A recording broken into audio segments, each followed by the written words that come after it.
Baik, tak kenal maka tak sayang, maka saya coba akan membacakan CV beliau ya. Ternyata nama kerennya sama nama CV-nya beda gitu ya. Ada bedanya gitu. Saya nggak tahu yang benarnya yang mana nih Mas Titus.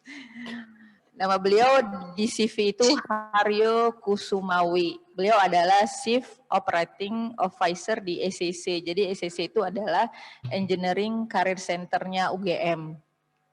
Kita nggak nepotisme ya, saya UGM, Mas Tutusnya UGM, enggak ya, kebetulan. Kebetulan satu alma mater. Beliau adalah professional trainer atau certified coach, professional experience di head of ya marketing communication division di STC UGM dari 2017. Kemudian head of information office division STC UGM. Kemudian juga aktif di Kementerian Pendidikan, ya, Ministry of Education and Culture di kompetisi bisnis mahasiswa Indonesia, mana mahasiswa yang aktif ikut-ikutan lomba, ya. Kemudian ada lagi yang terbaru, yang lagi ngetren ya, ada mikro kredensial. Kemudian pernah juga di UGM di Geodetic Engineering. Kemudian banyak sekali sertifikat-sertifikat profesional, ada certified professional coach, certified business facilitator, certified slide designer, certified high class performer. Ya, mari kita, nah karena semuanya pakai pantun, saya jadi ikut-ikutan pakai pantun. Ini MC yang titipkan pantun tadi ke saya nggak sempat. Makasih MC. Terbang tinggi sinuri merah, sayang merbah di pohon cemara. Disambut dengan tepuk tangan yang meriah, COO SCC Bapak Tutus Kusuma. Mari kita berikan tepuk tangan yang meriah. Oke, terima kasih yang banyak Bu Deviona. Waduh, ini tantangan bagi saya ya. Baik, silahkan Mas Tutus. Oke, terima kasih Bu Devi. Assalamualaikum warahmatullahi wabarakatuh. Selamat pagi, salam sejahtera bagi kita semuanya. Ini sebuah nostalgia ya. Beberapa waktu lalu di antara tahun 2006-2008 itu saya tinggal lama di Pekanbaru dan ini saya menjumpai teman-teman dari Unri, sebuah reuni yang bagus. Dan saya berharap Bapak Ibu semuanya, teman-teman yang ada di sini nanti mendapatkan insight, pencerahan atau sekedar ilmu ya dari saya gitu berdasarkan pengalaman yang saya telah jalani selama ini. Nah, izinkan saya memulai juga dengan pantun, Bu Devi ya, dan Bapak Ibu semuanya. Ini mohon izin juga Pak Pinto Laksono, Bu Dr. Maria tadi ya. Ini pantun yang saya buat dadaan, jadi jangan dinilai dengan ini ya, secara Melayu. Payungnya cantik berwarna biru, dibuat dari seonggok bambu. Kita bertemu daring di Pekanbaru, izinkan saya untuk berbagi ilmu.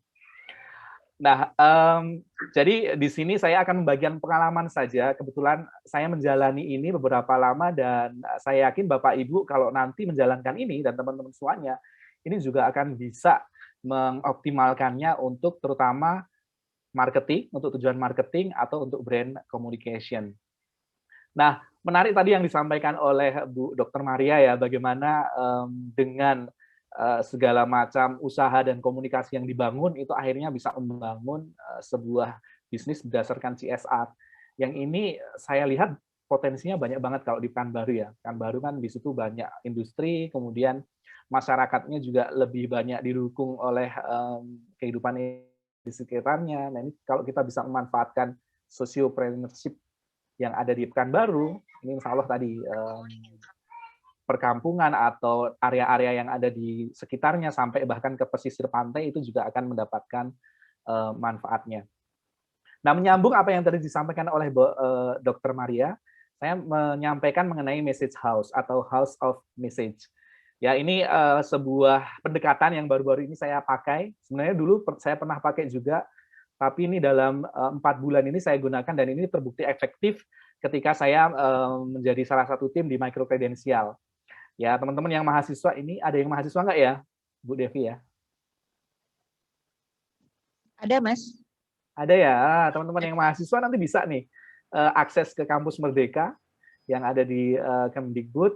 Kemudian di situ ada program 4 program yang sudah di-launching terkait dengan bagaimana teman-teman beraktivitas selama 1 semester itu tidak di kampus, tapi di luar kampus.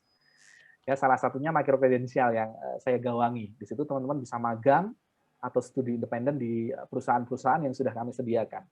Nah, saya menamai sebuah materi ini, waktu saya ngobrol dengan Bu Devi, waktu itu adalah bagaimana kita memunculkan atau merangsang user engagement atau keterikatan pengguna itu dengan kita menggunakan konsep house of message atau message house. Ya, ini sedikit ilmu saja yang saya bagi. Izinkan saya untuk berbagi ke teman-teman semuanya, Bapak Ibu, yang saya yakin nanti juga akan bisa mengoptimalkan ini secara optimal.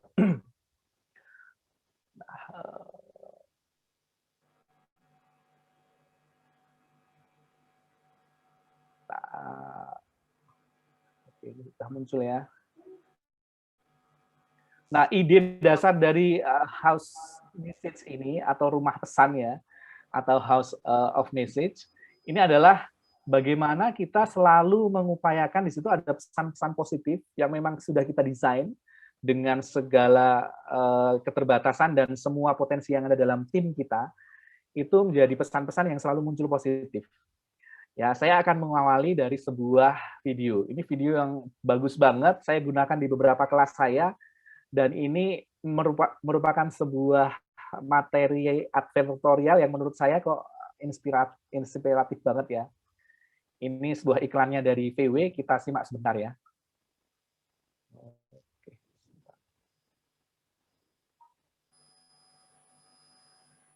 Saya belum share sound.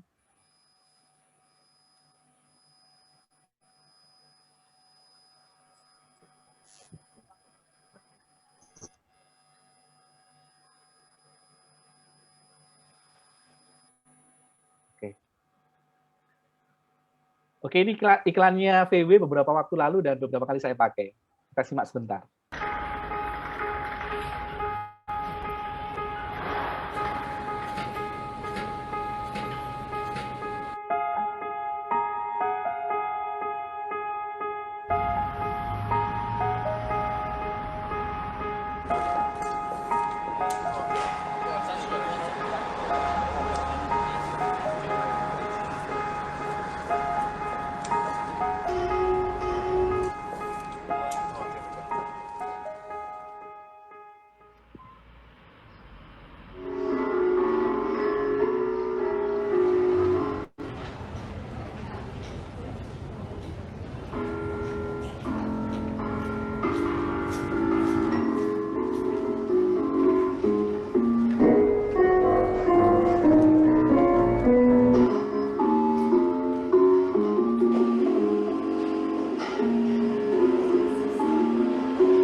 Oke, ini sebuah sosial eksperimen ya, di sebuah stasiun bawah tanah di Jerman ini.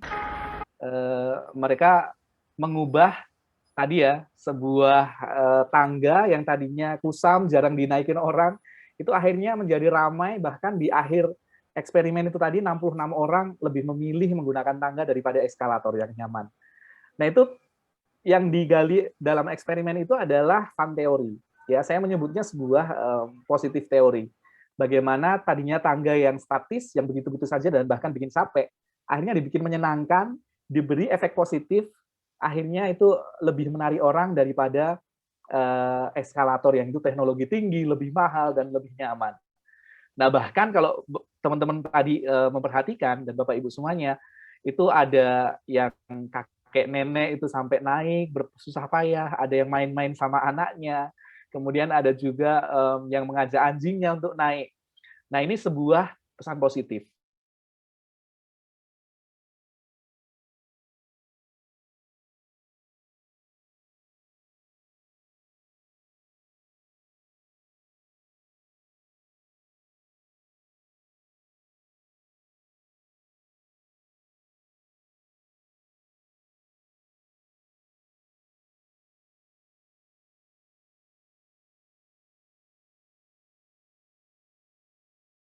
Asosimen atau si aja gitu.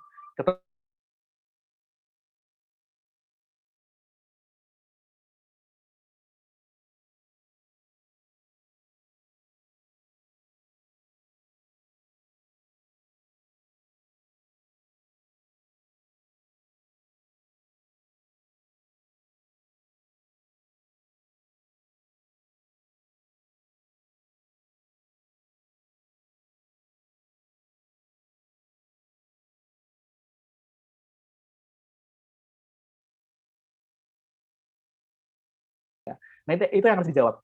Ya, sebagai digital marketer,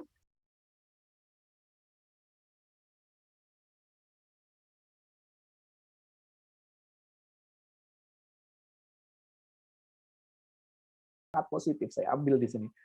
Yang kedua yang dilakukan polisi Mumbai ini, ya dia ngambil logonya Nike, kemudian diplesetin menjadi Nako, kemudian just don't do it. Padahal Nike itu tadinya quote-nya adalah just do it. Ini menjadi just don't do it. Ini sebuah creativity, sebuah pesan-pesan yang akhirnya mengangkat hal-hal yang positif. Ya, kita bandingkan di beberapa tempat ya, termasuk di Indonesia. Kadang kampanye untuk ini ya terkait dengan narkoba, terkait dengan merokok itu digambarkan dengan hal-hal yang negatif. Ya, kalau kita lihat di bungkus rokok di situ ada sebabnya seperti apa.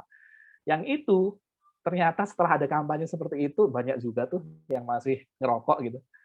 Dan ini juga sama, narkoba juga selama ini kalau di Indonesia ini dikampanyekan sebagai sesuatu yang merusak bangsa, sesuatu yang nanti membuat ketagihan, dan itu jelek-jeleknya semua yang yang diangkat di sosial media maupun di kampanye yang ada di anti narkoba. Jarang sekali yang menggunakan cara-cara kreatif yang itu mengangkat hal-hal positif. Banyak sekali kalau teman-teman Bapak Ibu explore lagi kampanye yang menggunakan bahasa positif, ini banyak sekali yang sekarang mulai dilakukan. Ya. Nah, tapi ternyata bahasa positif saja tidak cukup. Ya, saya menyebutnya di situ ketepatan menentukan keberhasilan. Pemilihan alat yang tepat membuat aksi tadi kita mengangkat pesan-pesan positif itu akan lebih efektif. Terutama pada saat kita ingin membangun sebuah brand, sebuah merek, sebuah produk dan jasa, ataupun sebuah layanan yang memang akan menjadi kampanye marketing kita. Jadi ada dua kata kunci di situ ya, pola komunikasi dan media kampanye. Ini yang akan menentukan efektivitas nih. Polanya berarti di medianya seperti apa. Nah, saya gambarkan untuk memperkuat tadi terkait positif vibes atau sebuah kampanye positif, saya gambarkan seperti ini sih. Ya, jadi otak manusia itu pada dasarnya ada dua bagian ya.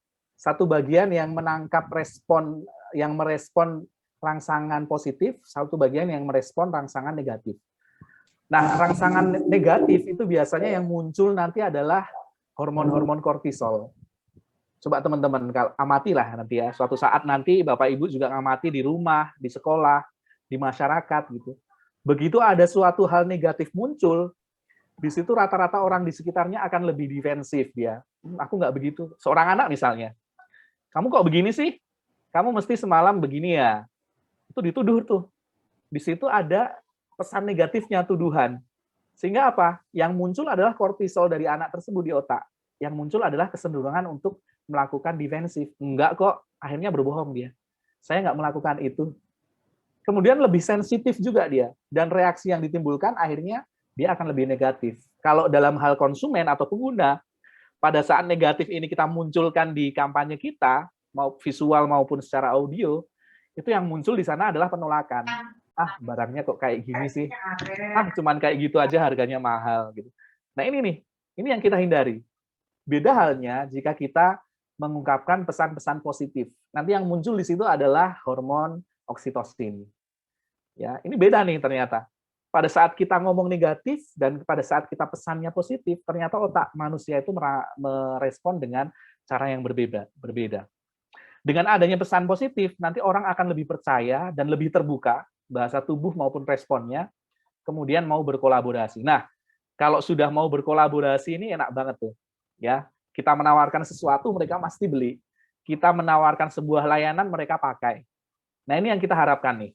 Dan dari situlah yang dibutuhkan lagi adanya engagement. Nah, terkait dengan ini, kalau ini adalah polanya bagaimana nanti teman-teman Bapak Ibu semuanya membangun sebuah pesan, ada juga yang namanya fase dalam mengkomunikasikan. Nah, ini yang penting juga nih. Ya, tadi saya memperdalam yang tadi disampaikan Bu Maria nih ya. Jadi dalam mengkomunikasikan sebuah brand, kita nggak bisa langsung jualan begitu saja. Karena ada tahapan dari konsumen itu.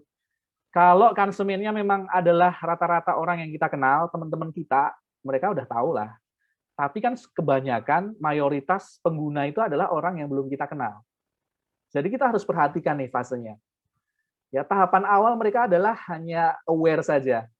Mereka ngeh bahwa oh, si Budi ini punya produk boba. Kemudian si Ahmad ini punya produk mie telur misalnya gitu. Nah, ini baru tahu saja, baru sekedar aware saja. Oh, dia punya kayak gini lah. Nah, tahapan yang lebih tinggi lagi adalah tahapan tertarik. Ya, setelah tahu, oh, bobanya si Budi itu gimana ya rasanya? Oh, bobanya si Budi itu kalau ada toppingnya Oreo, kayaknya menarik tuh. Nah, ini sudah tertarik tuh. Ini tahapan yang lebih tinggi daripada sekedar ngeh, tapi interest dia. Ada lagi yang ingin, waduh, saya haus banget nih. Kayaknya kalau nggak minum bobanya si Budi, saya nggak bisa tertahankan ini hausnya. Itu sudah desire banget nih. Tahapan yang lebih tinggi adalah customer mau beli, mau menggunakan layanan. Nah, ini tahapan yang harus kita pahami. Kalau kita gunakan sebuah funnel atau corong gitu ya, ini ada awareness, interest, desire, action yang seperti ini ya. Yang ini kalau kita angkat dari mulai yang paling banyak ke paling sedikit, memang dari atas ke bawah ini ya. Banyak orang yang mungkin tahu, kemudian yang interest, kemudian menginginkan akan semakin kecil. Dan yang membeli akan semakin kecil nih. Nah, tentunya antara tahapan yang satu dengan yang lainnya, ini ada yang namanya treatment yang berbeda. Ya, ada perlakuan, ada pesan-pesan atau pola komunikasi dan bahkan media yang digunakan yang berbeda. Nah, ini yang teman-teman harus, Bapak Ibu semuanya harus lakukan nanti ya. Saya menyebutnya di sini adalah initial conversion, dari orang sekedar ngeh menjadi ingin dan akhirnya menginginkan banget ya, tertarik dan akhirnya menginginkan banget, dari sekedar awareness menjadi dia sadar, memiliki konsiderasi, kalau saya mau beli boba, salah satu pilihannya adalah punya Budi. Nah, itu berarti sudah berhasil nih initial conversion-nya. Atau konversi level pertama, saya menyebutnya. Ini sudah berhasil. Tapi ada konversi yang sebenarnya, yang level kedua. Saya sebutnya sebagai the real conversion. Yang ini menghasilkan duit nih. Ya, menghasilkan duit kalau di kampus ya berarti menghasilkan mahasiswa yang lebih bagus. Menghasilkan mahasiswa yang skill-nya lebih tinggi. Ini yang disebut the real conversion. Pada saat apa ini? Pada saat tadi audiens kita benar-benar menggunakan jasa yang kita provide, menggunakan produk yang kita hasilkan. Nah, ini adalah the real conversion. Duitnya di situ tuh. Ya. Jadi aktivitas di satu initial conversion dan aktivitas the real conversion ini beda. Ya, ini tahap komunikasi. Kalau tadi adalah pola komunikasi, kita harus menggunakan positive vibes. Tahapan komunikasinya juga kita harus menggunakan pendekatan yang berbeda. Nah, saya setuju tadi yang disampaikan oleh Bu Dr. Maria ya, bahwa sebelum kita melakukan apapun, sebelum kita melakukan komunikasi, yang paling kita harus lakukan di awal adalah mengenali target audience. Nah, ini penting banget nih. Ya, Bapak Ibu semuanya, teman-teman yang ada di sini yang punya produk, kemudian yang punya jasa, yang punya hal-hal yang mau ditawarkan kepada audiens, harus tahu dulu audiens saya atau nanti target yang mau menggunakan produk saya ini siapa sih? Nah, ini penting nih. Saya membaginya ini menjadi 4. ya, supaya kita lebih fokus aja nanti dalam membuat ya. Yang pertama, tujuannya apa? Apakah mereka sekedar beli, atau beli misalnya boba ya, apakah sekedar beli untuk minum menghilangkan haus gitu, atau beli di situ kemudian tambah lebih sehat, atau beli kemudian di situ punya kesempatan untuk dapat hadiah. Apa nih tujuan marketingnya apa? Kita harus state di awal, kita harus tentukan di awal tuh. Kemudian kita harus amati, kita harus immerse, bahkan kalau perlu wawancara, kita harus tahu perilaku audiens yang menjadi target kita tuh seperti apa. Oh, boba di Pekanbaru, di area Unri. Rata-rata target audiensnya adalah mahasiswa atau anak-anak yang anak remaja yang usianya 13 sampai 27 tahun misalnya.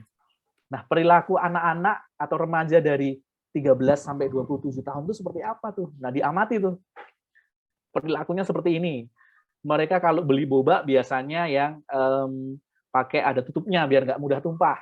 Karena mereka kan aktif banget tuh. Kemudian seneng jika ada pilihan topping-topping. Kemudian mereka biasanya juga minum sambil naik motor tuh. Nah, ini menjadi konsiderasi nih, menjadi pertimbangan-pertimbangan kita pada saat kita mau membuat produk bahkan sampai mengomunikasikannya. Kita harus tahu perilaku dari audiens. Nah, kemudian yang ketiga nih, kita juga harus tahu kekhawatiran-kekhawatiran, kemudian kritik-kritik yang selalu mereka berikan, kemudian perhatian utamanya terkait dengan produk yang sejenis. Ya, baru yang keempat, kita menentukan atau harus cari tahu channel saluran komunikasi yang sering digunakan nanti seperti apa. Nah, terkait dengan poin 4 ini, saya menggunakan studi kasusnya yang punya saya nih, ya, yang micro kredensial, di mana rata-rata bahkan mayoritas 75 sampai 80% dari mahasiswa yang menjadi sasaran ini mereka menggunakan Instagram. Jadi di sini kasusnya saya pakai Instagram. Tapi Bapak Ibu semuanya, teman-teman bisa riset dulu tuh. Preferensi pengguna biasanya pakai apa? Kayak tadi tuh, petani biasanya mereka komunikasinya pakai apa? Biasanya mereka mencari hal-hal terbaru, misalnya cari pupuk yang lebih murah, lebih efektif itu biasanya pakai media yang mana nih? Nah, itu harus kita ketahui. Objektifnya apa, behavior-nya apa, main concern atau their critics itu seperti apa, dan channel yang mereka gunakan apa. Nah, ini penting nih. Contoh, ini yang saya terapkan di kementerian, di micro kredensial ya, ini contohnya, studi kasusnya nih. Objektif marketingnya adalah mahasiswa tahu, menyadari, dan menggunakan haknya untuk mengambil 3 semester di luar prodi dan kampus. Ini objektif dari campaign saya di micro kredensial, terutama di kampus Merdeka ya. Adalah bagaimana mahasiswa di seluruh Indonesia itu sadar bahwa mereka punya hak loh 3 semester belajar di luar prodi dan 2 semester di luar kampus, dan sebaiknya itu digunakan. Ayo, ini kesempatan nih. Nah, ini nih objektif marketing saya waktu itu loh. Nah, teman-teman harus punya ini nih. Ya, objektif marketing yang akan dicapai dalam 5 tahun ke depan, 1 tahun ke depan itu apa? Ya. Yang kedua, psikografis dan perilaku. Nah, sudah dipelajari exposure yang berbeda. Kemudian ada peer group dan popular opinion. Artinya para mahasiswa cenderung lebih mendengarkan apa yang dibilang oleh teman-temannya, apa yang dibilang oleh idola-idola yang rata-rata seumuran, atau para selebriti, atau bahkan tokoh-tokoh yang seumuran. Ya, dalam mengambil keputusan mereka lebih dengar itu tuh. Antara saya ngomong tentang magang ya, tentang magang dan tentang mahasiswa itu, antara saya yang ngomong atau Pak Dirjen yang ngomong dengan Maudy Ayunda yang ngomong, itu akan lebih didengar Maudy itu. Karena dia apa? Dia sama-sama baru selesai mahasiswa dan mahasiswanya dari universitas ternama di luar negeri. Nah, ini nih, peer group dan popular opinion ini sangat berpengaruh nih. Ini perilaku segmen audiens atau pasar yang mau saya sasar. Kemudian gemar bermedia sosial. Tadi berdasarkan survei itu, kita punya data bahwa 75 sampai 80% mahasiswa di seluruh Indonesia itu pakai Instagram. Ya, yang aktif di dunia internet ya, itu aktif mereka pakai Instagram. Oke, kemudian mencerna informasi lebih baik melalui visual daripada sekedar audio, daripada itu adalah teks. Berarti dari sini kan sudah punya gambaran tuh. Oh, berarti nanti kampanyenya harus lebih banyak gambar-gambarnya, harus banyak visual yang menarik. Kalau belum video, kalau mau menampilkan data ya harus infografis, jangan data table, jangan juga data paparan. Nah ini nih, perlu banget kita tahu perilaku supaya kita lebih jitu dalam nanti menyampaikan pesan. Kemudian kekhawatiran tadi ya, main concern-nya apa? Oh biaya, jangan-jangan nih bayar nih programnya. Kemudian kalau saya ikut itu akan dapat uang saku enggak? Nah ini kekhawatiran nih. Saya kalau punya beasiswa, kemudian ngambil ini, beasiswanya hilang nggak? Nah itu kekhawatiran. Saya kalau ngambil mata kuliah program di kampus Merdeka, nanti bisa dikonversikan ke SKS nggak? Didukung oleh dosen nggak? Nah ini kekhawatiran, harus kita tahu nih. Apapun produk Bapak Ibu semuanya, teman-teman harus tahu.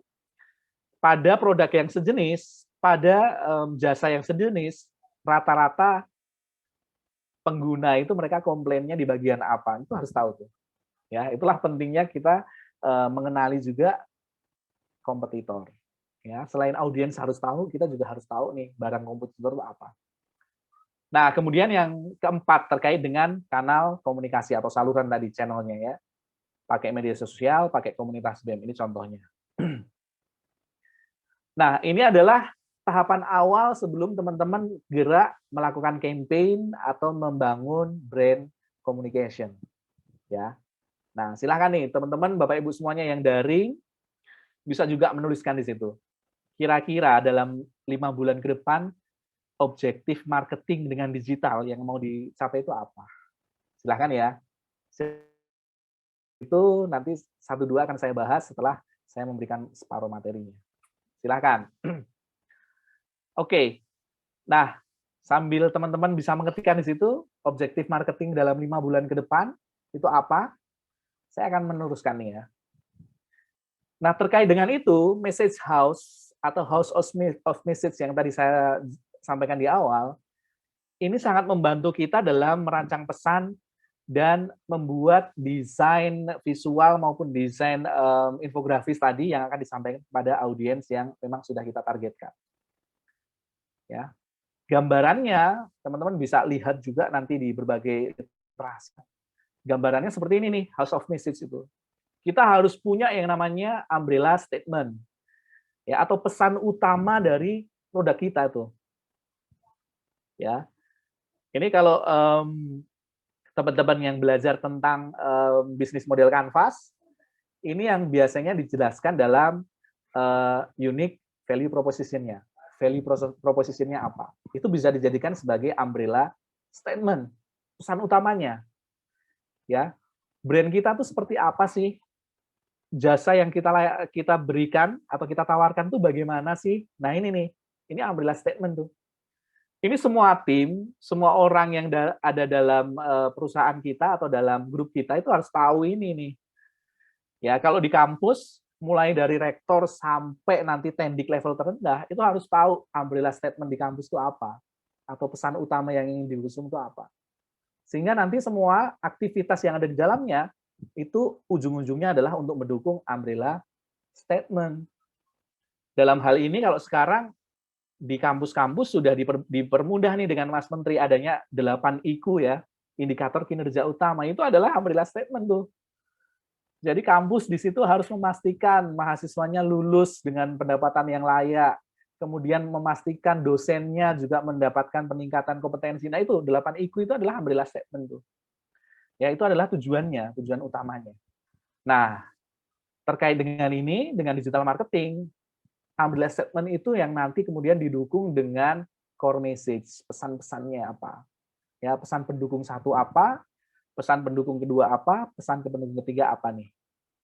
Ini adalah pesan-pesan yang memang sudah real kita desain ya. Di situ untuk memunculkan atau mendukung tadi statement utamanya, umbrella statement-nya apa. Ya, kemudian baru nanti kita tampilkan bukti-bukti yang menguatkan pesan tadi. Atau bisa ada jaminan, ada dukungan. Nah, itu kita tampilkan dalam proof point. Nah, tujuannya apa? Kenapa perlu ada house of message atau message house seperti ini ya?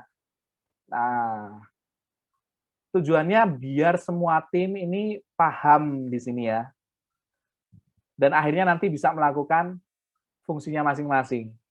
harus paham big picture dari sebuah perusahaan, sebuah organisasi, sebuah institusi itu apa sih. Yang ini terkait dengan visi. Kemudian what's in it for them. Jadi kalau ada pengguna, ada audiens yang menggunakan menggunakan barang kita, jasa kita, itu apa sih manfaat realnya bagi mereka? Selain hanya beli. Kalau beli, itu kan manfaat utamanya bagi kita ya. Tapi bagi mereka apa? Ya, what's in it for them? Kemudian masalah apa yang paling mereka rasakan dan kita mengharapkan mereka melakukan apa? Ya kalau di kasus saya tadi, kita mengharapkan mereka nggak beli, tapi sekedar lamar dan mengikuti program gitu aja. Itu yang saya harapkan tuh. Aksi lanjutan yang mereka harapkan adalah bagaimana sebanyak mungkin mahasiswa itu melamar di website Kampus Merdeka, kemudian memilih program di situ. Saya mau magang di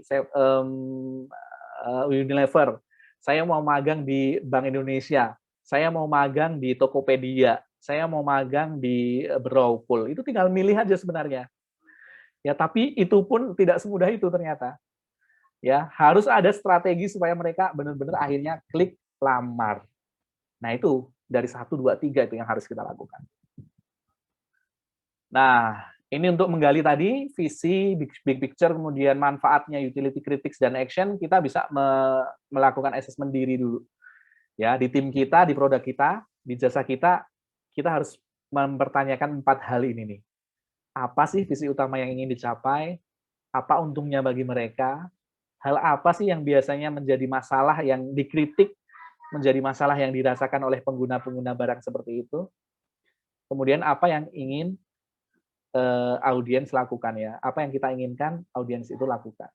Nah ini nih asesmen awal untuk membantu teman-teman menentukan big picture, utility, critics maupun action. Nah saya ambilkan contoh. Ya, ini nanti materinya saya bagi ke Bu Devi, teman-teman bisa mendapatkannya, Bapak Ibu semuanya bisa ngopi juga. Ini contoh adalah message house yang kami usung di Kampus Merdeka di Kemendikbud. Ya, pesan utamanya adalah terkait dengan micro kredensial. Program magang dan studi independen bersertifikat Kampus Merdeka adalah program yang tepat menyasar pembentukan keterampilan dunia kerja, inovasi pendidikan secara dinamis serta memenuhi kebutuhan industri. Ini pesan utamanya tuh. Ya, kita harus memastikan semua stakeholder dari kampus, dosen, prodi, mahasiswa, bahkan industri itu dapat pesannya ini nih. Ya, meskipun tidak secara langsung tapi mereka ngeh bahwa dengan berpartisipasi, berkontribusi dengan microcredensial, akhirnya mereka membantu mahasiswa lebih terampil nanti pada saat lulus, siap kerja. Kemudian mahasiswa mereka cara berpikir inovatifnya lebih terbentuk. Kalau ada masalah langsung solutif tuh. Ya. Kemudian kampus juga tahu bahwa kalau ini nanti mahasiswanya bagus, industrinya juga akan terbantu sehingga mereka akan datang terus ke kampus tuh. Nah ini nih. Jadi pesan ini harus nanti sampai ke semua stakeholder termasuk langsung kepada pengguna. Ya, dalam contoh kasus saya ini adalah para mahasiswa di Indonesia tadi. Ya, pesan pendukung satunya apa? Pesan pendukung duanya apa? 3 apa? Message-nya ini bisa banyak, ya. Tapi dalam contoh ini saya ambil 3 aja. Yang pertama adalah program magang dan studi independen bersertifikat memberikan kebebasan kepada mahasiswa untuk menentukan sendiri keterampilan khusus yang ingin dia kejar. Nah ini pesan pertama tuh. Jadi tidak diwajibkan kamu sana tuh, ikut ke sana. Ayo Ahmad, silahkan ikut nih magang di Unilever. Tidak seperti itu, tapi boleh milih sendiri. Berdasarkan apa? Berdasarkan skill yang ingin dimiliki. Nah, ini pesan pertama tuh. Ya. Buktinya apa? Ditunjukkan itu. Ya. Evidennya apa nih? Mahasiswa bisa menyusun sendiri rencana magangnya. Kemendikbud memberikan subsidi. Sudah ada pilihan tempat magangnya, sudah ada detail skill-skill yang akan dikembangkan. Nah, itu bukti tuh. Buktinya. Pesan keduanya apa? Program magang dan studi independen membuka peluang bagi universitas untuk meningkatkan daya saing lulusannya. Nah, graduate competitiveness ini ya. Sehingga nanti lebih relevan di industri. Pokoknya saya kalau mau nyari anak analis, data scientist atau data analis, saya mau nyari di Unri deh. Saya kalau nyari psikolog yang bagus, saya mau nyari di Unril deh. Nah itu. itu adalah graduate competitiveness. Ini pesan pendukung kedua yang mau diangkat dalam program saya. Proof point-nya apa? Universitas yang mahasiswanya banyak diterima, nanti tentu akan lebih tinggi lagi reputasinya di level industri. Banyak dikenal perusahaan, nanti banyak diskusi-diskusi, dosen-dosen yang juga dikenal, reputasinya akan meningkat tuh. Dan ini terkait dengan akreditasi, ya. Jadi akreditasi pemeringkatan selalu yang dilihat adalah reputasi industri. Bagaimana tanggapan industri terhadap lulusan 1-2 kampus. Itu adalah reputasi. Nah, kemudian pesan pendukung ketiga apa? Nah, ini disusun nih. Ya, teman-teman silahkan bisa nanti berdasarkan pesan utama yang tadi atau visi yang sudah dimiliki, apa nih core message 1, core message 2, core message 3. Kemudian nanti baru diturunkan bukti-buktinya apa. Nah, ini perlu didesain, perlu diketahui oleh masing-masing kita, ya. Teman-teman semuanya sebagai pemilik produk atau yang menyediakan jasa atau bahkan tim marketing ini harus paham dan punya data-data ini. Dan semua nanti material marketing menuju ke sini. Nah, kita kembali ke sini tadi ya. Awareness, consideration, conversion. Ya, kalau kita menyebutnya di situ ada konversi level 1, inisial konversi, dan konversi level 2. Penerapannya bagaimana dalam implementasi pesannya? Kalau kita sudah punya house of message, kemudian itu sudah diturunkan menjadi material-material promosi, berupa flyer, berupa karusel mungkin kalau di Instagram, berupa video-video, lalu bagaimana nih kita membangun mulai dari awal? Nah, ini saya mau menceritakan pengalaman saya di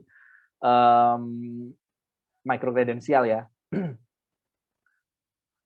Terkait yang pertama adalah bagaimana kita membangun pendekatan untuk setiap tahap atau level di AIDA tadi ya, awareness-nya, di interest, desire, dan action.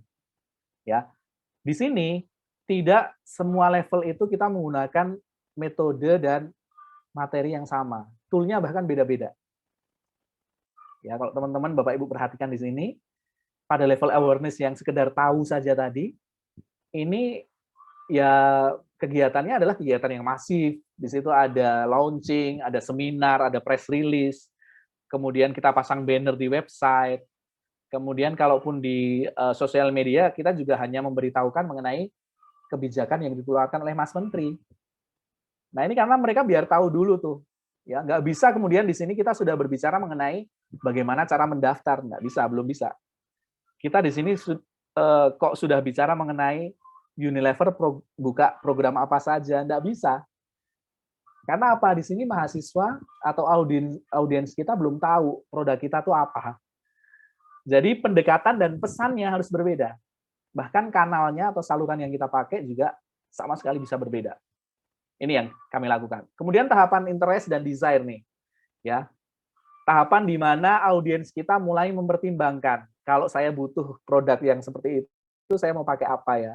Kalau saya butuh jasanya, saya mau pakai perusahaan yang mana nih? Sama ini, mahasiswa ini. Kalau saya mau ikut kampus Merdeka, saya mau pilih program yang mana? Nah, ini nih, tahapan interest dan desire. Pola komunikasi, material, dan channelnya bisa jadi sangat berbeda. Ya, di sini kita sudah mulai menggunakan media sosial, seminar-seminar yang lebih intens lagi, kita sebutnya sebagai workshop. Kemudian ada artikel-artikel yang kita bagikan. Ya, atau ada pembahasan, ada live Instagram. Kemudian di situ ada testimoni-testimoni kita sampaikan di sini. Nah, baru pada tahapan action tadi, bagaimana kita closing, bagaimana audiens itu closing akhirnya membeli produk kita. Nah, ini kita juga harus menggunakan metode pendekatan materi dan channel yang berbeda. Ini contoh yang kami lakukan di kementerian. Di sini desire deskriptifnya kita harus tentukan, kemudian material dan metode penyampaiannya kita harus tuliskan juga di sini. Nah, setelah ini terbentuk, kita baru bisa tahu tuh, dalam tahapan initial conversion dan the real conversion, hal apa yang perlu kita lakukan. Nah, ini yang kembali kita gali ya dari contoh yang kami lakukan di sini. Oke. Nah, contoh pertama nih. Teman-teman, Bapak Ibu semuanya bisa buka atau follow ya di Instagram Magang Merdeka. Di situ followernya sudah 50.000 lebih dan itu hanya tercapai dalam waktu sekitar 1 bulan.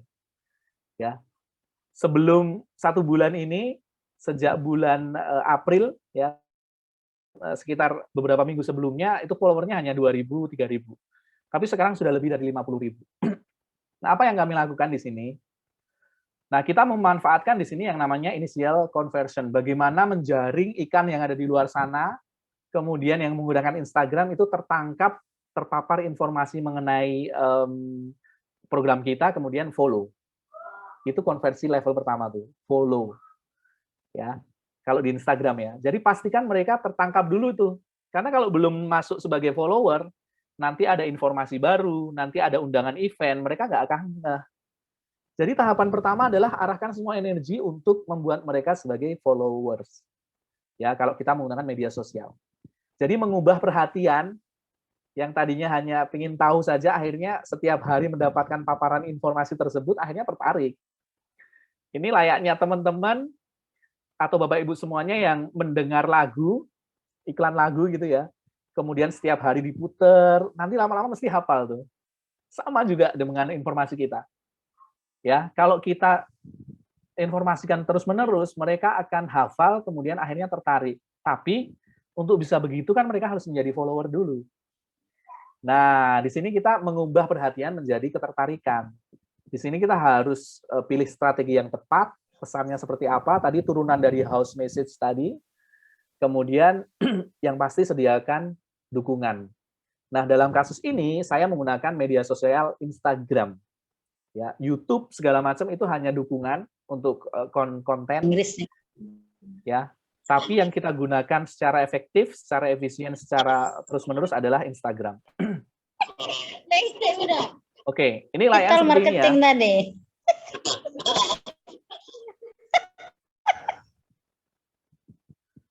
Ya, Bapak Ibu ada yang mau disampaikan, Bu? Enggak ya.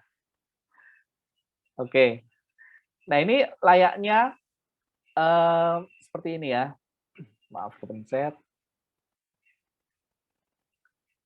Kita mengharapkan mereka jadi perhatian menjadi tertarik tuh. Level perubahannya naik. Ya. Ini akan meningkat dengan sendirinya ketika tingkat dukungan kita ini juga naik. Tingkat dukungan apa? Dukungan terhadap informasi yang dibutuhkan oleh audiens. Sehingga di sini hadirlah di media sosial. Ya, Bapak Ibu, teman-teman semuanya bisa perhatikan di Instagram itu bahkan brand-brand terkenal yang barangnya itu nilainya miliaran, itu mereka hadir di Instagram. Mercedes-Benz, mereka punya tuh. Ferrari, mereka punya. Harvard, Oxford, mereka hadir di Instagram. Ya, artinya hadirlah di media sosial karena itu adalah sarana dari ikan-ikan dari luar sana itu, calon-calon audiens, calon-calon target customer, itu berenang bebas, kemudian cara menjadi follower. Ini adalah konversi pertama tuh. Pastikan kita hadir di media sosial. Dan kalau sudah hadir, feed mereka, tadi yang disampaikan Bu Maria itu, ya beri makan terus-menerus tuh. Karena mereka sudah follow. Kalau sudah follow tapi informasi kita nggak relevan atau bahkan berhenti, itu akhirnya mereka unfollow aja. Nah ini nih, jangan sampai mereka unfollow dan akhirnya nggak jadi pakai program kita. Ya, jadi harus hadir. Ini contohnya Magang Merdeka. Dalam 1 bulan terakhir, ini naik menjadi 50,8 ribu follower. Ini tadi saya cek terakhir ya, 50,8 ribu. Ini baru dalam 1 bulan terakhir. Ini ada grafiknya nih, kalau teman-teman mau melihat. Maaf, grafiknya ini nih. Ya, dari efektif sejak 6 Juni sampai 28 Juni nih, kenaikannya yang sangat signifikan. Tapi sebelumnya ini 2.000 nih angkanya nih di sini. Ini hanya harian tuh sedikit banget sehingga 5 Juni ini hanya sekitar 2.000 follower, kemudian meningkat signifikan. Nah, dalam initial conversion ini atau tahapan awal apa yang kami lakukan? Yang kami lakukan lakukan adalah di sini kita sekedar memberikan informasi awal saja. Oh, Mas Menteri mengeluarkan kebijakan mengenai kampus Merdeka. Oh, Merdeka Belajar itu seperti ini. Oh, micro credential ini apa sih kaitannya dengan kampus Merdeka? Jadi informasi-informasi ringan aja. Ya, yang seperti ini. Gambarnya juga berdasarkan tadi, mereka lebih senang visual, makanya kita menggunakan materi-materi visual. Kemudian kita juga pokoknya informasinya awal lebih ini ya, lebih ringan saja. 1-2 kali baca mereka udah ngeh bahwa oh, ini mengenai kampus Merdeka. Oh, ini kebijakan Mas Menteri toh. Oh, ini ada 8 aktivitas di sana. Nah ini nih, jangan kok tiba-tiba di initial conversion ini kita sudah bluk semua informasi produk kita sampaikan di situ. Itu terlalu berat bagi audiens. Bahkan kita sudah ada harganya di situ. Ya jangan sampai seperti itu. Ya karena begitu ada harganya, mereka akan langsung bandingkan dengan produk yang serupa. Yang produk kita belum ada namanya, produk serupa mungkin lebih murah tapi sudah ada namanya, mereka sudah sering beli, tentu akhirnya mereka nggak akan pakai. Jadi di awal kita berikan aja umpan-umpan ringan semacam ini. Nah kemudian tadi di 6 Juni tadi itu mau ada event launching oleh Mas Menteri dan Pak Presiden di tanggal 15 Juninya. Nah di situ kita geber di situ, ya kita gencarkan campaign mengenai yuk Festival Kampus Merdeka, yuk Festival Kampus Merdeka. Bahkan kita ajak para perusahaan tadi yang menjadi mitra itu untuk membuat video testimoni. Ayo ikut Kampus Merdeka, yuk ikut Festival Kampus Merdeka. Kita adakan juga live Instagram, kita adakan juga beberapa event. Nah, ini yang dilakukan. Jadi setelah akan ada event atau ada kupas tuntas mengenai live Instagram gitu ya, mengenai produk kita, baru kita gencarkan di situ informasinya. Tapi ajakan untuk ikut event dulu, itu dulu. Jangan ajakan langsung beli atau menggunakan produk kita, belum. Karena di event itulah mereka akan diajak, dipaparkan bareng kupas tuntas mengenai produk kita. Yang itu bisa kalau misalnya kita punya produk, bisa orang lain yang bicara, ya.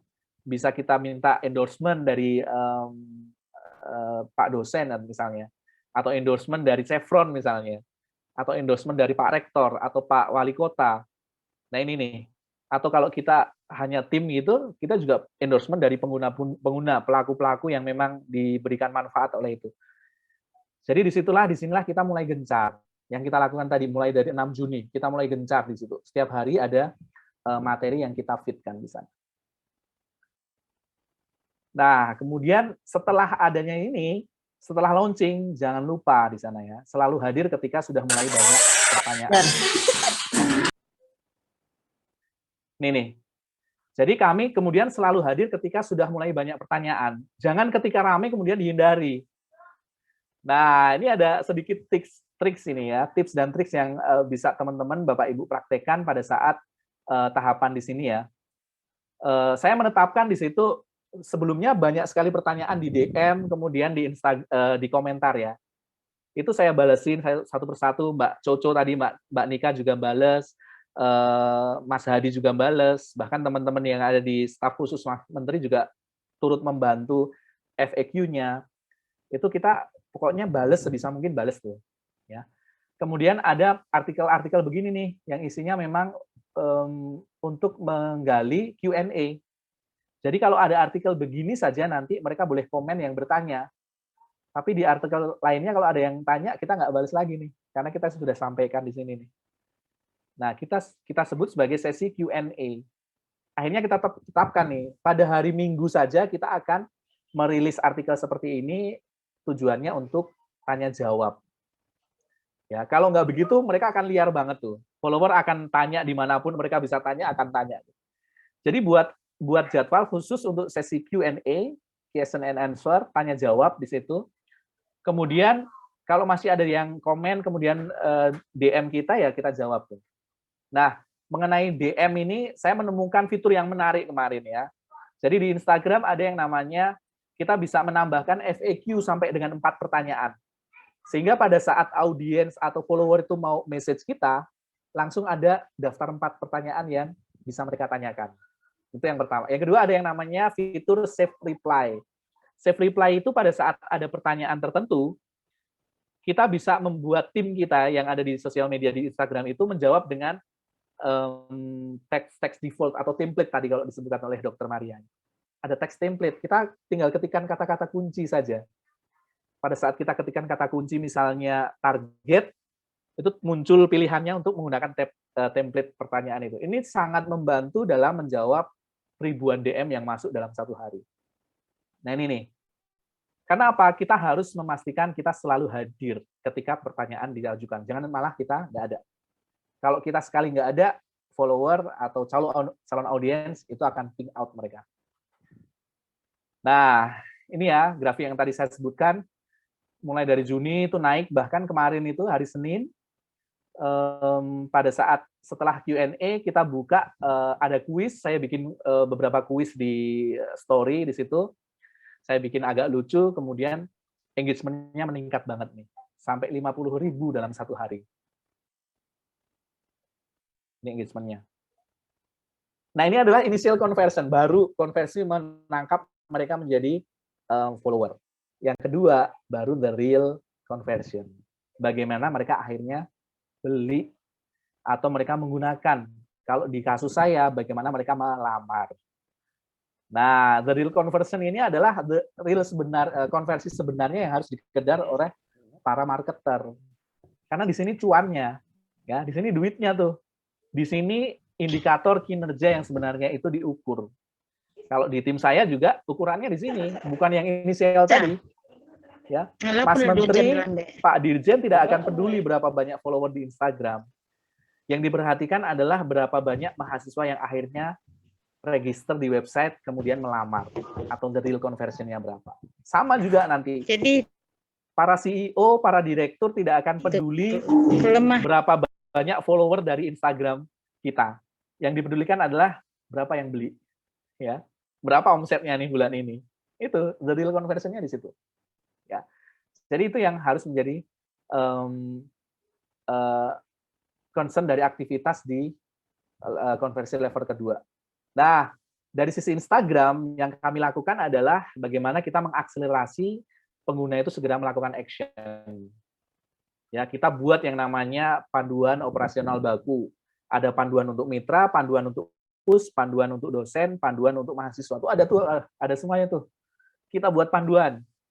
Ya, kalau misalnya produknya high tech, berikan tutorialnya. Supaya mereka ngeh nanti pada saat, oh kalau saya pakai fitur ini, saya akan bisa begini. Kasih tutorialnya. Kemudian pada saat ada promosi atau kita pasang di Instastory, pastikan ada click to action button-nya. Langsung ke halaman pembelian atau halaman lamar kalau dalam kasus saya tadi. Kemudian perbanyak konektivitas, banyak live IG, banyak event, banyak tanya jawab, kayak tadi ya, kuis-kuis yang ada di Instastory, dan manfaatkan testimoni dari pengguna.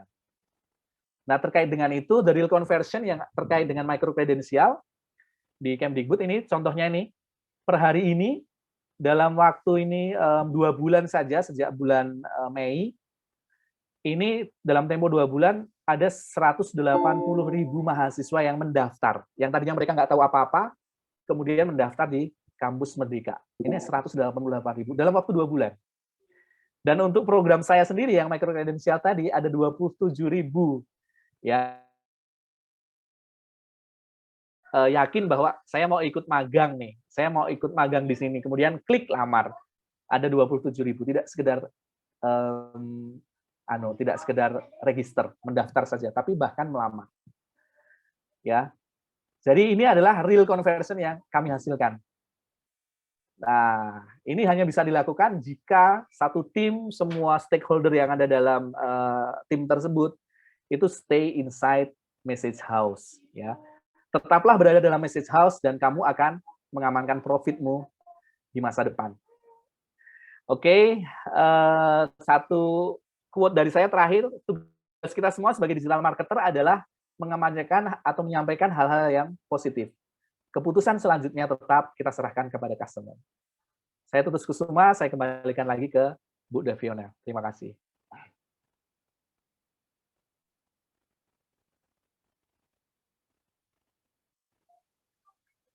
Masih di mute, Bu Devi? Sepertinya, Bu. Ya, sebentar. Sudah? Ya, Udah sudah kedengar, sekarang. Mas? Sudah. Sudah. Baik, tadi Mas Susus sudah menjelaskan panjang kali lebar kali tinggi, panjang kali lebar kali tinggi tentang bagaimana pola komunikasi itu bisa menaikkan semuanya. Saya juga tadi cukup apresiasi melihat follower yang meningkat bulan nih. Ini apa PR kami juga nih, IG kami masih 1000 Mas. Jadi dari 2000 Iya, sampai 50.000 dengan pendekatan-pendekatan pola komunikasi yang baik ya. Jadi digital marketingnya main sekali di sini gitu ya, sudah terbukti gitu ya untuk bisa meningkatkan. Dan kemudian ada tadi 4 poin yang menjadi perhatian dalam komunikasi brand ya, ada awareness, interest, desire, dan action yang terakhir. Makanya orang marketing itu ya bolak-balik posting gitu ya. Nah, mungkin sejalan dengan betul. pertanyaan yang dari perguruan tinggi, ternyata marketing itu bukan hanya dari produk yang kita jual ya, apakah produk itu makanan atau yang lain, tapi sebenarnya sekolah juga harus melakukan branding supaya tertariknya. Saya ingat ITB itu dulu aja pernah mempromosikan ITB-nya, padahal kalau kita pikir ITB itu nggak perlu promosi gitu, promosi ke Sudah SMA, laku ya, Bu ya. SMA favorit gitu. Jadi untuk selevel yang favorit saja mereka juga ini apa namanya melakukan branding ke sekolah-sekolah favorit, ya terutama misalnya kayak zaman dulu tuh SMA Negeri 8. Baik, saya buka sesi tanya jawab. Silahkan nanti saya beri kesempatan pertama kepada peserta offline. Di sini ada 2 atau 3, mungkin silakan angkat tangannya. Nanti juga saya berikan kesempatan. Ada? Ya, 1. Ada lagi? Oke, sembari yang menunggu yang lain, saya beri kesempatan. Silahkan. Perkenalkan, nama saya Kevin Budiman dari mahasiswa Agroteknologi 2017. Mas Tutus, saya ingin bertanya mengenai tadi yang House of Message yang disampaikan untuk lebih positif dalam melakukan branding kepada produk kita. Tapi contoh yang Mas Tutus sampaikan itu kan konteksnya adalah suatu platform atau yang dibutuhkan mahasiswa. Ada mahasiswa yang ingin mencari informasi segala macamnya. Tapi bagaimana implementasinya itu terhadap produk yang bahkan bisa dibilang ini baru gitu. Jadi belum dibutuhkan pada saat ini.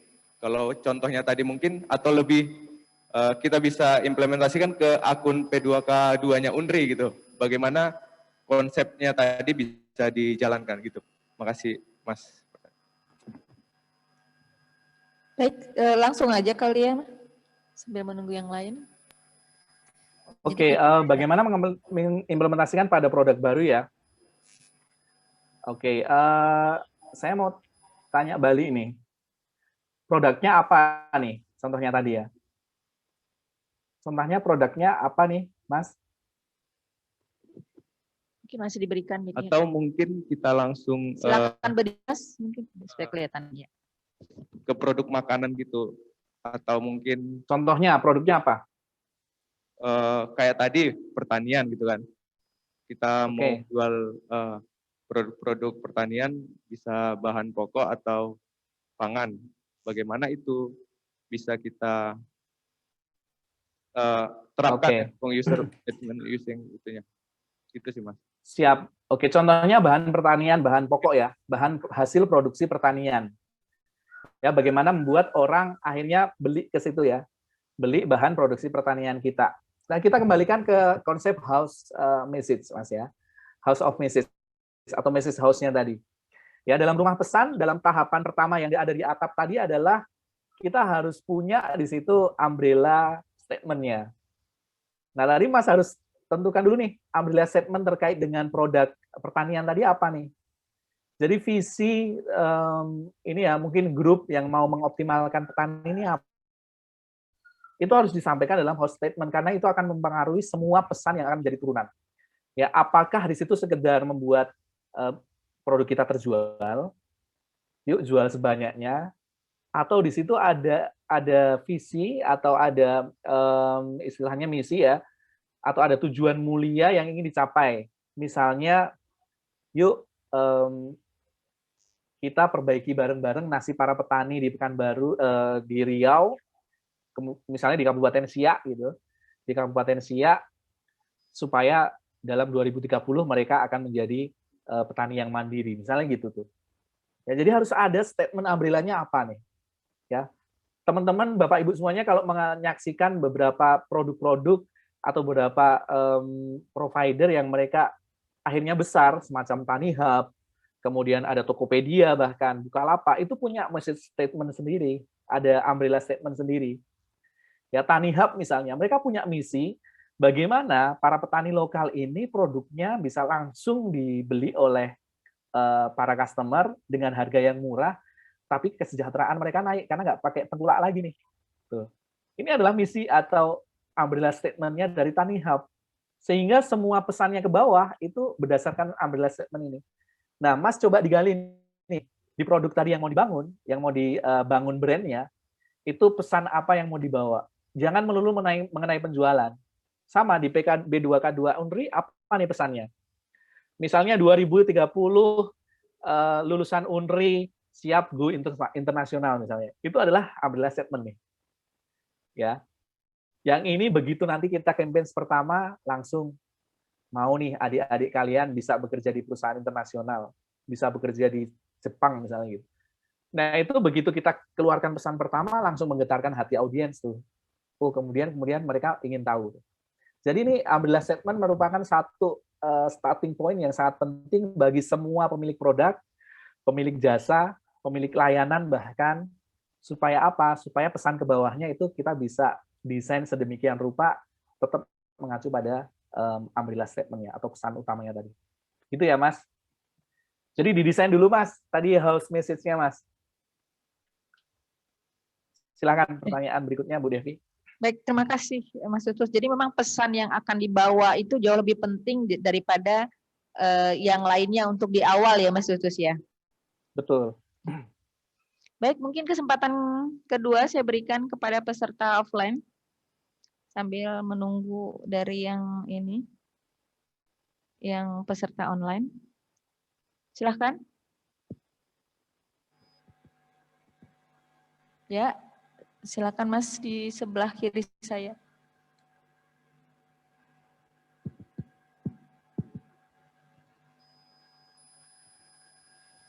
Baik, perkenalkan nama saya Stevi. Saya dari alumni Universitas Riau tahun 2019. Sebelumnya latar belakang saya adalah dari FKIP.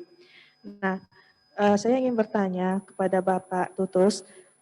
Saya baru pertama kali mengikuti seminar digital marketing. Nah, tujuan saya bertanya ini apa kiat-kiat untuk pemula bagi kami yang pemula ini untuk menjadi entrepreneur gitu Pak. Terima kasih. Baik, terima kasih. Siapa tadi namanya? Stevi, Bu. Stevi. Iya. Bu Stevi Devi. ya. Stevi. Stevi. Iya. Oh ya. Kiat-kiat bagi pemula ini Mas Tutus ingin mencoba sesuatu hal yang baru, kiat-kiat dalam digital marketing. Silakan Mas. Oke, ini menarik ya. Pertanyaannya lebih mundur lagi sebelum digital marketing. Ini memang penting ya. Dan pada saat tadi yang ditanyakan oleh Bu Stevia ini terjawab, itu nanti insya Allah message house-nya ini akan bisa digarap dengan lebih mudah.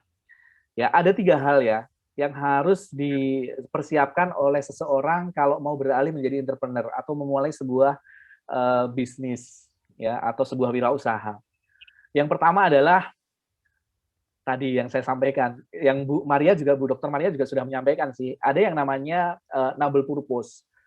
Yang ini tadi berkaitan erat dengan umbrella statement, noble purpose. Tujuan mulia apa yang Bapak Ibu ingin munculkan dalam bisnis ini? Ya. Jadi bisnis jangan melulu kita pengen dapat duit nih. Itu penting memang, tapi ada tujuan mulia apa nih? Karena dengan tujuan mulia apa, ini nanti kita insya Allah akan dapat melewati segala macam rintangan, segala macam hambatan, segala macam keterbatasan. Saya ambil contoh, ada satu orang namanya Mbak Mursida Rambe, ini dulu pedagang di Pasar Beringharjo. Ya, ini yang mendirikan yang namanya BMT Beringharjo. Pada waktu itu, pada saat masih berjualan di Beringharjo, Bu Mursidah ini dia sangat ini ya, terenyuh gitu ya, dan tersiksa melihat teman-teman sesama pedagangnya itu pada dikejar-kejar rentenir ya. Jadi di pasar-pasar itu kan banyak ya, bank plecit itu ya kalau kami menyebutnya. Jadi para rentenir mereka meminjamkan uangnya kepada para pedagang pasar itu dengan bunga yang sangat mencekik. Bahkan pada satu waktu ada tetangga kiosnya itu yang sampai dia ditendang keluar dari kios dan rumahnya karena itu tadi nggak mampu bayar rentenir. Sehingga dia punya misi mulia. Aku mau dalam beberapa tahun ke depan semua pedagang pasar di Indonesia ini terbebas dari rentenir. Nah, ini misi mulia tuh. Ini harus dimiliki oleh semua entrepreneur yang mau besar. Ya, teman-teman bisa buka tuh Bill Gates, Mark Zuckerberg, kemudian nanti siapa, itu semuanya mereka punya yang namanya noble purpose. Itu yang harus dimiliki. Dan itu yang akan menjadi seorang wirausaha itu menjadi besar. Noble purpose. Pada saatnya sekarang, yang namanya BMT Beringharjo dari sebuah pasar kecil itu dia mengelola hampir 500 miliar dana para pedagang pasar di seluruh Indonesia. Ya, setiap tahunnya dananya 500 miliar. Nah ini misi mulia tuh. Jadi harus punya yang namanya noble purpose. Ya, karena tadi kaitannya dengan entrepreneurship. Dan ini kalau Bapak Ibu sudah punya noble purpose, tadi membuat house statement-nya, umbrella statement-nya di message house tadi akan jauh lebih mudah karena bisa saling berkaitan. Yang kedua tentu saja expertise ya. Ya, expertise ini adalah seorang wirausaha, entrepreneur, dia harus punya satu skill yang mumpuni. Semakin terkait dengan bisnis yang mau diangkat, semakin bagus. Ya, karena daripada kita melakukan hal yang tidak kita kuasai, kan lebih baik kita menjual hal yang kita kuasai ya. Jadi harus punya expertise. Nggak bisa kok pengusaha itu nggak bisa apa-apa, nggak bisa. Bob Sadino yang dia bilang begitu, hanya lulusan SD, dia punya expertise. Ya, jadi harus punya skill tertentu. Jadi meskipun nanti dalam tim entrepreneur, tim usahanya ini ada orang-orang lain yang membantu, tapi pastikan kita punya skill yang di situ memang core dari bisnisnya. Nanti marketing bisa diserahkan ke orang lain. Kemudian nanti bagian keuangan bisa diserahkan ke orang lain. Atau kita sendiri yang handle keuangan, nanti bagian produksi ke orang lain, bisa. Tapi kita harus punya skill terkait dengan itu. Nah itu yang kedua Bu ya. Nah yang ketiga, noble purpose sudah ada, yang kedua adalah expertise tadi, yang ketiga harus ada pasarnya Bu. Karena yang namanya wirausaha, entrepreneur, mau nggak mau tujuan akhirnya kan nyari duit ya, nyari cuan. Pastikan marketnya ada. Ya, kalau nggak ada marketnya, kita hanya berdasarkan keahlian kita saja dan wah ini enak nih masakan kita, tapi nggak ada yang mau beli ya buat apa? Jadi pastikan ada marketnya. Kalau yang pertama, kedua ini adalah terkait dengan diri kita bisa belajar untuk skill, kita bisa menggali untuk tadi noble purpose-nya seperti apa, tapi untuk market kita harus riset. Jadi yang ketiga memang harus riset Bu, turun ke pasar, temui calon pelanggan, kemudian di situ ketahui nih seberapa banyak pelanggan atau calon pelanggan yang memiliki masalah serupa yang bisa kita selesaikan dengan produk kita. Itu aja Bu, 3 tips itu aja. Tips untuk memulai sebuah entrepreneur atau sebuah wirausaha, punya noble purpose yang memang kuat. Kemudian yang kedua, di situ pastikan punya expertise. Semakin relate, semakin relevan dengan bisnisnya akan semakin bagus. Yang ketiga, pastikan pasarnya ada. Riset ke sana. Baik, terima kasih Mas Utus. Ya, memang tujuan mulia ini ya, nawaitunya ketika kita ingin berniat untuk membantu, sebenarnya Betul. kita sudah memberikan surga ya kepada orang lain. Ya. Betul. Memberikan surga kepada orang lain itu akan mengantarkan kita ke surga sebenarnya. Gitu ya Mas Utus ya? Betul, insya Allah. Ya, dan banyak sekali kisah-kisah yang heroik bagaimana niat kita untuk berentrepreneur adalah untuk meningkatkan taraf ekonomi dia juga tidak ingin untuk berlebihan gitu ya, tapi ketika bahagianya didapatnya ketika melihat orang berkecukupan gitu ya. Ya. Mungkin ada lagi di ruangan? Satu, ya silakan. Semakin siang semakin panas nih sepertinya. Silakan mohon berdiri dan menyebutkan namanya.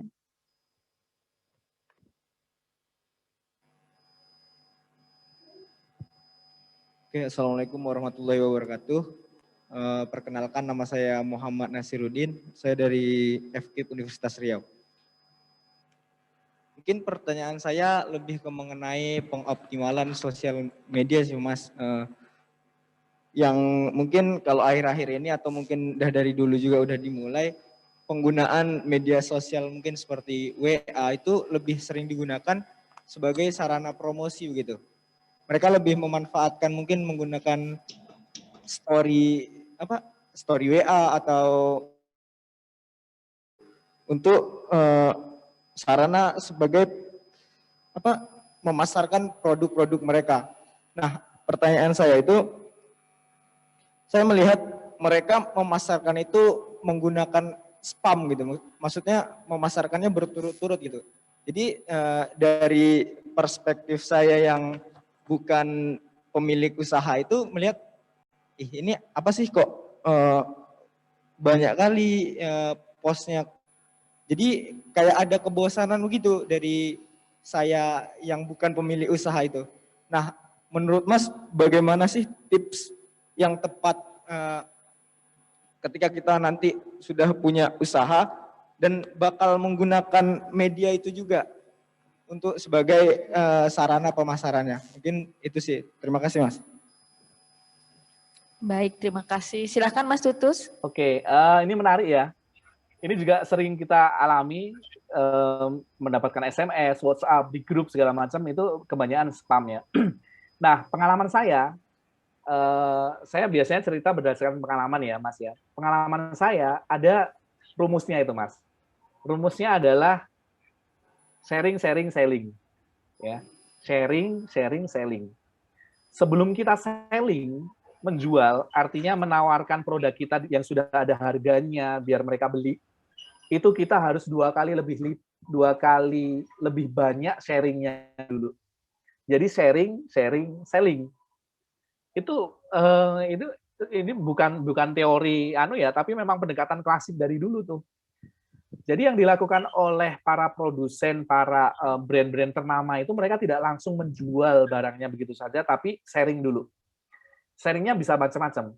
Ya, kalau saya jual bolpen, misalnya, sharing dulu nih terkait bagaimana menulis yang baik, bagaimana mempunyai penulisan yang indah, bagaimana font-font yang bagus itu digunakan bagaimana. Padahal kita cuma mau jualan bolpen, ya. Tapi sharing-sharing dulu tuh. Dan sekarang dengan adanya media internet yang bisa kita akses dari mana saja, kita bisa browsing aja, cari artikel yang terkait dengan produk kita. Ya, sharing, pengetahuannya, informasinya diberikan dulu tuh. Kayak tadi yang saya lakukan juga di kementerian, saya sharing dulu bahwa saat ini kebanyakan misalnya magang itu seperti ini nih. Mereka memiliki kendala seperti ini. Saya share. Kalau magang di BUMN ini nih, biasanya. Nah itu tuh. Jadi sharing, sharing, selling. Jangan langsung selling. Karena begitu selling, itu kayak tadi, yang otaknya lebih banyak ke yang keluar adalah bukan oksitosinnya, tapi hormon negatif tadi. Itu kalau kita langsung selling, tapi sharing dulu. Begitu sharing, oh mereka, oh ya ada informasi menarik nih. Nanti akan ditunggu lagi nih. Dan itu kalau kita bisa konsisten, misalnya kita tetapkan setiap hari Senin pagi kita sharing mengenai informasi ini. Itu pasti akan ditunggu oleh audiens. Ya, baik melalui WhatsApp maupun melalui Instagram, itu kalau kita punya konsistensi, setiap Senin pagi nih, Mas Tutus dia sharing mengenai tips and tips ini nih. Nanti mesti ditunggu tuh setiap Senin pagi. Nah, begitu kita sudah ditunggu informasinya, kita masukkan selling di situ, orang akan lebih terbuka dan lebih keinginannya untuk beli akan jauh lebih tinggi. Jadi itu Mas tipsnya, sharing, sharing, selling. Jangan langsung hard selling. Itu sih di media WhatsApp sama, kemudian di Instagram sama seperti itu polanya. Baik, terima kasih. Mas Utus, kira-kira berapa lama sharing sebelum selling itu, Mas? Nanti kenakan sharing nggak sempat selling.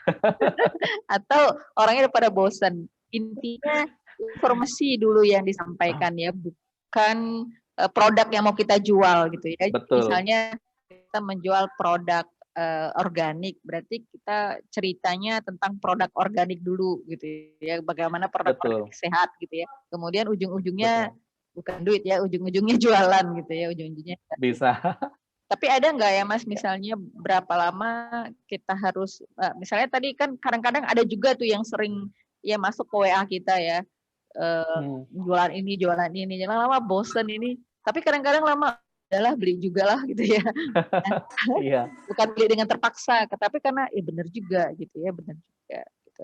Nah itu berapa lama ya, maksudnya apakah sharing itu seminggu sekali, 3 hari sekali, atau ada nggak mungkin pengalaman Mas Tutus untuk ini memulai apa ya informasi? Kalau tadi ya mikrokrediensial sebulan ya, pecah gitu ya, sebulan waktunya sampai kemudian tereksekusi dengan baik oleh customer lah kayak gitu.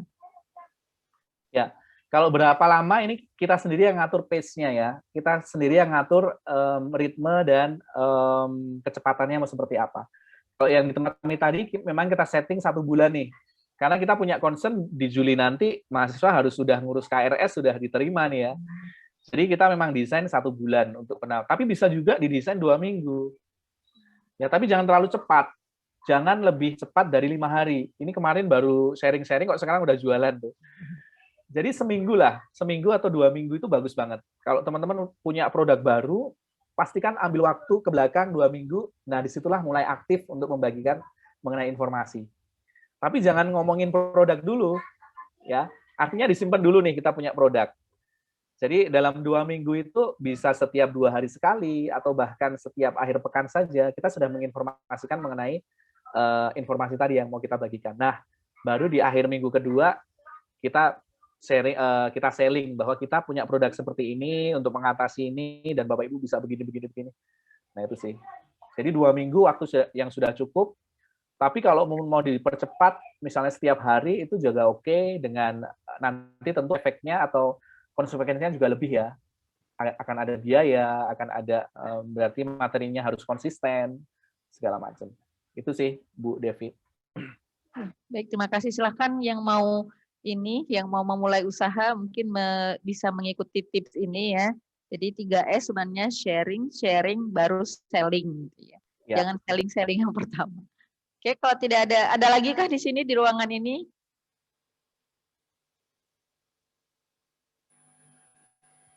Ya, waktunya tinggal 4 menit. Dan sebentar saya cek kalau yang online, apakah ada yang ingin ditanyakan? Ada ya, sebentar saya cek.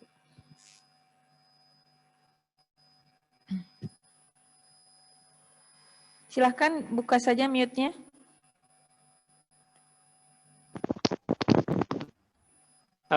Baik, terima kasih Bu. Assalamualaikum warahmatullahi wabarakatuh.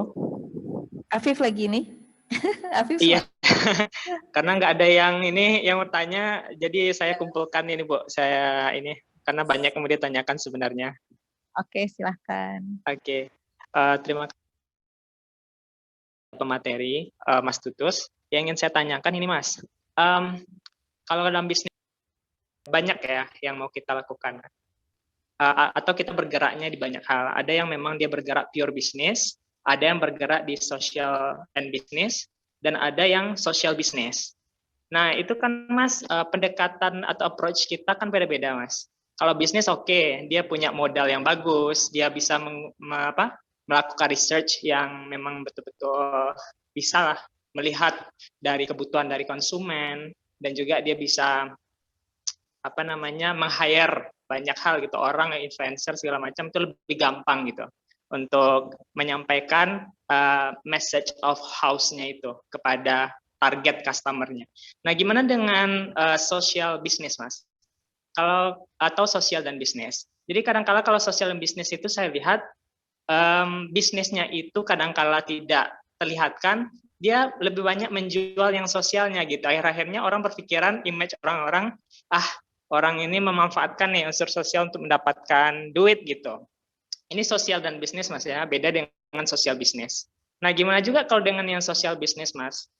Kadang kan kalau kita sekarang advantage sudah banyak pesaingnya, competitiveness-nya kan sudah banyak gitu. Kalau kita melakukan hal yang sama dengan para kompetitor kita yang bergerak di sosial bisnis, tentu orang mungkin lebih melihat, wah ini yang lebih terpercaya nih, ini lebih bagus nih. Nah, kita yang mungkin baru-baru bergerak itu tentu akan susah untuk penetration market kita, melihat customer atau targetan kita gitu yang mau kita kita dapatkan gitu. Gimana Mas kira-kira Mas trik dan cara membangunnya gitu dari ketiga komponen bisnis ini? Terima kasih. Assalamualaikum warahmatullahi wabarakatuh. Waalaikumsalam. Tadi sosial bisnisnya apa ya, Mas Af? Sosial bisnis kan banyak, kayak project kita mungkin kalau misalnya di Undri kita melakukan kegiatan-kegiatan sosial, namun fokus kepada bisnis masyarakat, contohnya pangan gitu kan, masyarakat kecil. Nah, kita ingin memberdayakan masyarakat misalnya gitu, Mas. Oke, salah satu hal metode yang bisa dilakukan oleh para pelaku pebisnis itu ada dua hal ya. Yang pertama adalah kita ngekor aja para pelaku besar, kemudian kita ngambil yang bagian kecilnya, ya. Di situ istilahnya, misalnya ada pelaku besar seperti TaniHub misalnya. Kita bikin bisnis serupa, tapi kita sasar hanya untuk orang-orang atau masyarakat di Pekanbaru atau Riau misalnya. Itu bisa pendengaran kedua. Yang kedua adalah kita cari ceruk yang belum dimainkan oleh para pelaku besar. Ya, jadi kita cari celah yang belum dilakukan, belum bisa seharusnya seperti apa. Itulah yang disebut sebagai niche. Ya, bagaimana kita bergerak dalam bisnis yang niche. Niche itu bisa kedua hal itu. Yang pertama adalah memang kita mengikuti pola bisnis pelaku besar, tapi kita bergerak pada area niche di sekitar kita yang kita kuasai itu. Dibandingkan TaniHub yang dia di Jakarta, Bandung, dan dia notabene orang-orang yang ada di sana, tentu Mas Afif akan lebih menguasai daerah Riau. Di Siak, kemudian di Pasir Pengarayan, kemudian nanti di Dumai, itu kan lebih paham tuh. Lebih paham. Mas Afif ambil bisnisnya TaniHub, polanya sama, tapi bergerak di situ akan lebih sukses dalam cakupan itu. Market baru Mas ya. Betul, scoop marketnya dia lebih niche karena Mas Afif scoop marketnya lebih niche di Pekanbaru dan Riau sekitarnya aja. Nah itu niche yang pertama. Yang kedua adalah niche dalam hal pasarnya memang. TaniHub misalnya bergerak dalam hal tengkulak untuk sayur-sayuran. Nah mana nih yang belum disasar oleh TaniHub, misalnya kacang-kacangan. Yuk kita bergerak untuk kacang-kacangan. Itu niche juga.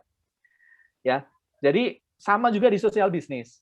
Ya, sosial bisnis ataupun bisnis dan sosialnya tadi, itu cari ceruk yang memang di situ belum disasar oleh para pelaku-pelaku yang sudah ada, baik area maupun lini bisnisnya yang belum diambil. Itu akan mempercepat kita untuk melakukan penetrasi pasar. Ya, atau kita mau mengekor aja, sama kemudian ngekor, tapi kalau ngekor biasanya kita hanya bisa perang harga tuh, ya. TaniHub menawarkan berapa, kita nawarkan lebih murah. Biasanya begitu. Kalau ngekor itu biasanya gitu. Nah, saya ambilkan contoh nih. Kalau yang sosial bisnis di New York itu ada yang namanya work of moon.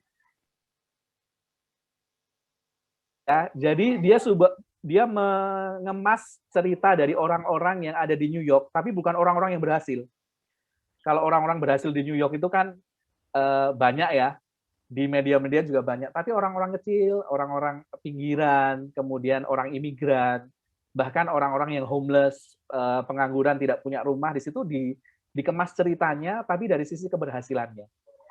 Ya, keberhasilannya misalnya ada homeless yang di situ dia berdiri tinggi setiap hari, dia memanfaatkan waktu paginya untuk membersihkan di taman di Central Park tuh.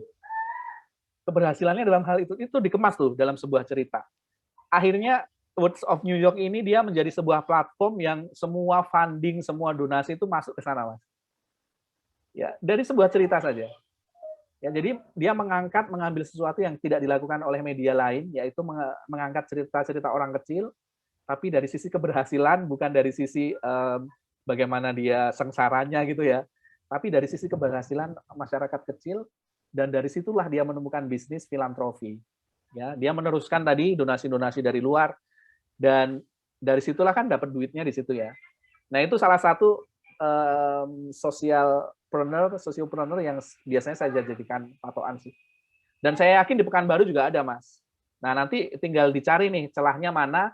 Dan seperti disampaikan oleh Dr. Maria, kita jangan menjual produk, jangan menjual jasa, tapi kemaslah itu menjadi sebuah storytelling.